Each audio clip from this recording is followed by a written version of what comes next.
Okay, I am Grandpa Ganja, and I am strung out of my gourd again. What else is new? You could ask that. I have a topic. I try to pick topics for these, you know. I just don't throw things together willy-nilly. Well, the topic here, the topic today is strong marijuana, good or bad. Now, there's a lot of talk lately about marijuana being too strong. People tell us, well, marijuana, you know, back in the years back, marijuana was really weak, and today it's so powerful. If you smoke marijuana today, you know, you'll be addicted after about 3 joints, or your mind will blow up, or who knows what. And some of that is true. That is, marijuana today is stronger. It's a hell of a lot stronger than it was back in, say, the early 70s, when I was first starting out as an apprentice marijuana smoker. That's what I was then. The pot was weak then. In fact, I think most of the pot that we smoked was a really ditch weed. Yeah, some farmer cut it down out of his ditch and sent it off to us, I don't know.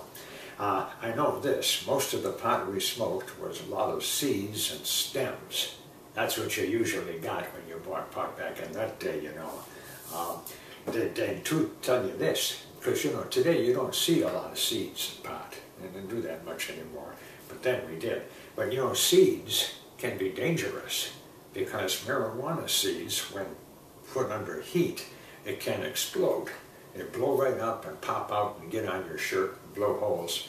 And back in those days, you know, you'd see a guy with little holes in his shirt. He was a pot smoker, and the seeds were jumping on his clothing. It got so, you know, that it was so bad that, you know, lighting a joint in your house was like lighting a small bomb. You light up, goes, you know, you ran the risk of burning your house down every time you had a bowl of pot, for God's sake. I remember, in fact, on one occasion, one of the guys actually caught fire. That's right, fire. Seeds, he lit a bowl of pot, the seeds blew up, jumped on his shirt, and he actually caught on fire and was in flames. Why? We had to pour a bowl of lawn water on him to put the fire out. Then we had to throw his ass out of the house because he smelled so bad. Lawn water? Anyway, we also made brownies. I tell you that. We made brownies then.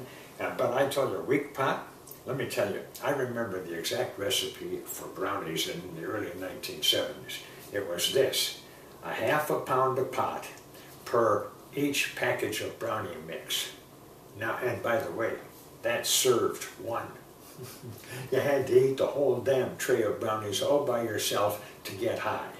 I really believe that was about the time when America started to get fat. Everybody was eating trays of brownies. Amazing. Nobody grew pot then. We didn't know how to grow pot. One time I grew a couple of pot plants about that big. They looked like sticks themselves. Be embarrassed to have something like that in your garden nowadays. We didn't know. We thought maybe, we didn't know where marijuana came from. Some people thought it came, the pot fairy brought it, I don't know. All we know is this: if somebody showed up and he had marijuana, all we wanted to know is not where he got it, but can we have some of it? That was our only problem. You know, we didn't have any books for growing pot for dummies back then. Nothing like that then. We didn't know about grow lights, hydroponics. God, whoever heard of that back in the 70s. You know, I didn't even know there were different kinds of pot.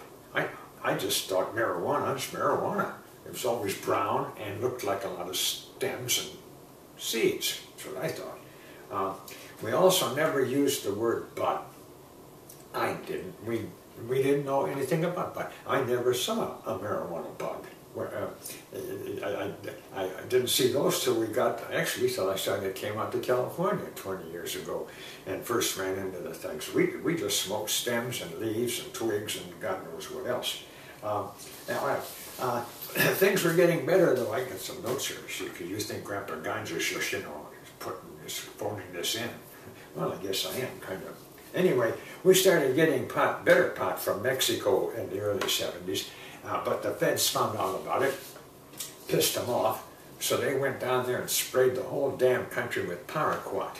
That's a poison, like Agent Orange in Vietnam.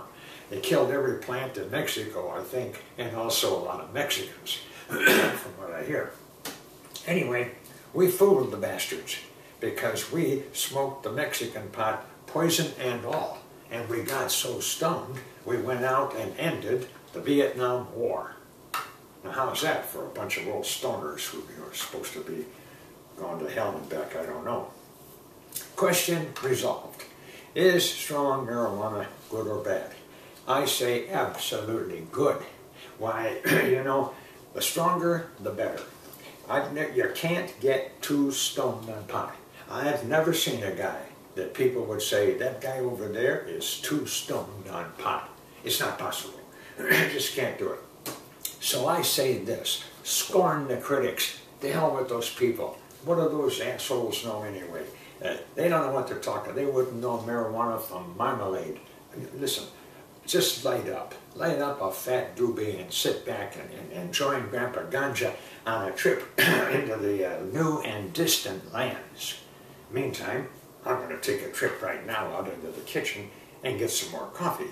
I'll get back to you guys or whenever. Adios.